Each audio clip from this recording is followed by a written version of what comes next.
형제자매 여러분 안녕하세요. 오늘은 4월 24일 화요일 언약 준수 하나님 백성의 특권이라는 제목으로 출애굽기 19장 1절부터 15절까지를 묵상하겠습니다. 1절 이스라엘 자손이 애굽 땅을 떠난 지 3개월이 되던 날 그들이 시내 광야에 이르니라.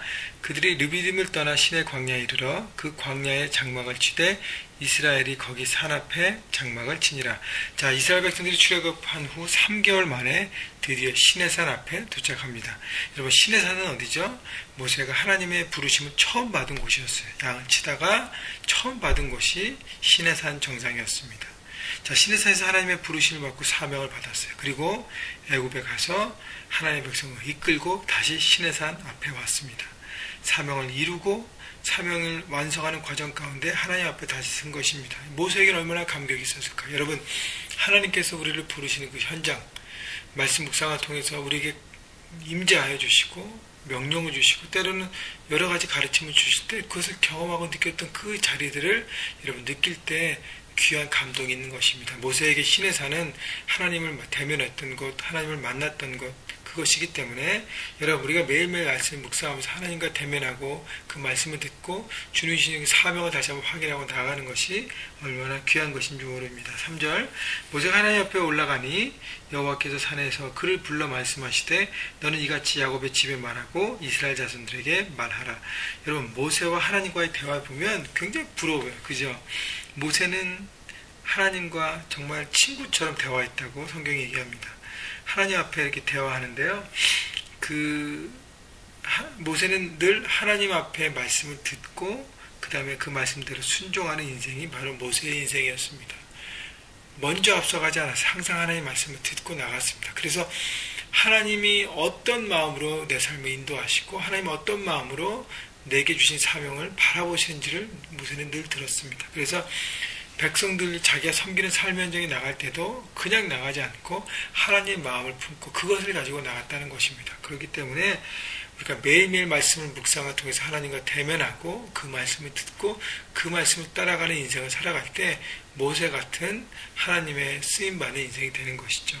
여러분 그래서 매일매일 묵상하는 것 여러분 귀하게 생각하시고 모세가 시내산에서 하나님을 대면했던 것처럼 매일매일 여러분 묵상하는 그 장소가 여러분이 서재가 됐던 거실이 됐던 여러분의 방이 됐던 부엌이 되었던 그 장소가 하나님이 임재하시는 장소 그 거룩한 곳이 되기를 주님의 이름으로 축원합니다. 4절 내가 애굽 사람에게 어떻게 행하였음과 내가 어떻게 독수리 날개로 너희를 업어 내게로 인도하였음을 너희가 보았느니라. 5절 세계가 다 내게 속하였나니 너희가 내 말을 잘 듣고 내 언약을 지키면 너희는 모든 민족 중에서 내 소유가 되겠고. 자, 하나님께서 이스라엘 백성들에게 말씀하신 것은 4절에 하나님께서 애굽 사람들을 어떻게 행하셨고 애굽 사람들을 10가지 재앙으로 다 초토화시키고 그리고 홍해에서 수장하는 하나님의 능력을 보여주시고 그 다음에 이스라엘 백성들을 정말 독수리가 날개 업어서 끌어올린 것처럼 일방적인 하나님의 은혜를 주시고 구원하셨다는 것입니다.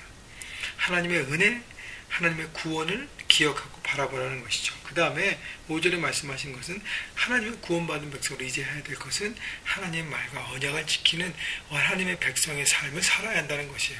은혜를 받은 것에 끝나지 않고 구원을 받은 것에 끝나지 않고 구원받은 백성으로 살아가라는 것이죠. 그러면 너희는 모든 민족 중에서 내 소유가 되겠다는 것은 하나님의 백성, 다시 얘기하면 하나님의 주권을 인정하는 백성, 하나님의 주인됨을 살아가는 백성, 하나님의 백성, 하나님의 뜻에 따른 백성이 된다는 것입니다. 그 다음에요. 6절 너희가 내게 대한 제사장 나라가 되며 거룩한 백성이 되리라. 너는 이 말을 이스라엘 자손에게 전할지니라. 자, 순종하는 백성, 하나님의 언약을 지키고 말씀을 따라가는 그 백성을 통해서 하나님은 사명을 주십니다. 제사장 나라가 되겠다는 거예요.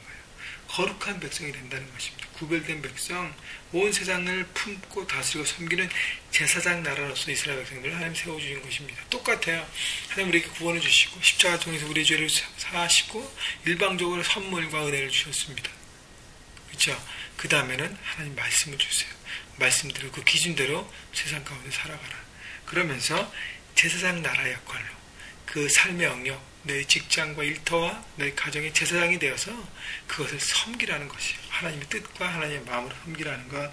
여러분 그렇기 때문에 여러분, 내가 속한 가정과 내가 속한 공동체와 내가 속한 일터에서 여러분 제사장으로 섬기라는 것입니다. 그것이 하나님의 예배하는 예배, 임재의 장소가 되게 하라는 것입니다. 그렇기 때문에 거룩하게 구별되어 드려야 합니다. 여러분, 날마다 생각하시고 오늘 하루도 그 제사장인 것을 여러분 기억하시고 삶 현장에서 주님의 나라를 이루어가는 여러분 모두가 되십시오.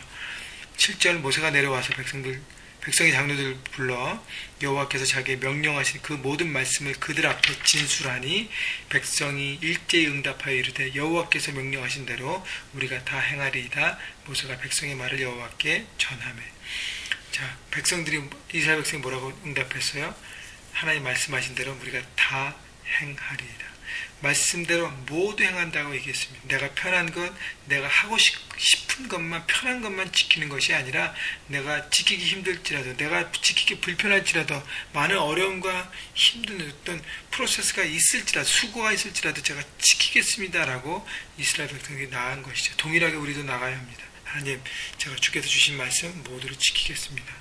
말씀대로 서 가시려기 가는 하나님의 백성이 되시기를, 그렇게 이스라엘 백성처럼 반응하시고. 근데 문제는 이스라엘 백성들은 말만 하고 잘 안 했어, 그죠? 그러나 우리는 말만 하는 것이 아니라 삶으로 보여지는 여러분 모두가 되기를 바랍니다. 9절 여호와께서 모세에게 이르시되 내가 빽빽한 구름 가운데서 내게 임함은 내가 너와 말하는 것을 백성들이 듣게 하며 또한 너를 영영히 믿게 하려 함이니라. 모세가 백성의 말을 여호와께 아뢰었으므로. 하나님의 임재를 보여주시는 장면을 얘기합니다. 그러니까 이스라엘 백성들에게 하나님과 모세와 대화를 듣게 하시면서 하나님이 어떻게 임재하시고 우리가 어디 역사하시고 하나님, 우리의 주인 대신에 그 하나님의 어떤 위엄과 다스림과 통치를 하시는지를 경험하고 느끼게 하는 것입니다.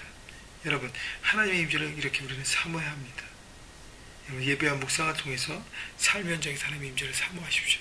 이스라엘 백성들이 하나님의 백성이 됐던 것은 말씀을 지키고 말씀을 받고 하는 모든 과정 가운데 하나님의 임재를 경험한 것입니다. 여러분, 하나님의 임재를 경험하면 다른 것을 바라볼 필요가 없어요. 그 임재가 너무너무 크기 때문에. 그래서 하나님의 임재를 바라보는 것이죠. 10절 여호와께서 모세에게 이르시되 너는 백성에게로 가서 오늘과 내일 그들을 성결케 하며 그들에게 옷을 빨게 하고 11절 준비하게 하여 셋째 날을 기다리게 하라. 이는 셋째 날에 나 여호와가 온 백성의 목전에서 시내 산에 강림하실 것입니다. 여러분, 하나님의 임재는 준비해야 합니다. 똑같이 이스라엘 백성들처럼 뭘 준비했습니까? 그들의 마음과 생각을 성결케 하는 것입니다. 그래서 옷을 빨았는데요, 옷을 빤다는 의미는 나를 깨끗하게 씻는다는 의미예요. 옷을 빨았다고 내가 깨끗하게 되나요? 내 몸을, 내 마음을, 내 생각을 깨끗하게 정결하게 하는 것이 십자가 별로 깨끗하게 씻어내는 것입니다. 이런 것에서 매일 삶 현장으로 가기 전에 십자가 별로 우리를 정결케 하는 기도를 해야 돼요. 그래서 깨끗하고 정결케 함으로 하나님의 인지를 바라볼 수 있다는 것입니다. 12절 나는 백성을 위하여 주의 경계를 정하고 이르기를 너희는 삼가 산에 오르거나 그 경계를 침범하지 말지니 산을 침범하는 자는 반드시 죽임을 당할 것이라.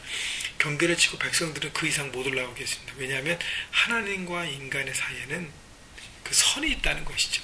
우리가 하나님이 되지 못하는 것이지 않습니까? 여러분, 아담과 하와가 실수한 것이 뭐냐면, 실패한 것이, 죄를 범한 것이 하나님과 인간의 사이에 그 선을 넘은 거예요. 선악과는 하나님과 인간 사이의 선입니다. 하나님이 우리 삶의 주인 되시는 그 선인데 그것을 넘어갔잖아요. 그래서 이스라엘 백성들에게 그것을 넘지 않도록 가르치고 철저하게 경계한 것입니다. 여러분, 우리가 하나님의 임재를 간구하는 삶, 하나님의 임재를 경험하는 삶이 우리 삶의 가장 큰 축복인데 준비해야 하는 것이죠. 말씀을 들으십시오. 십자가의 벌로 여러분 마음과 생각을 정결케 하십시오. 그리고 말씀대로 살아가려고 애를 쓰십시오.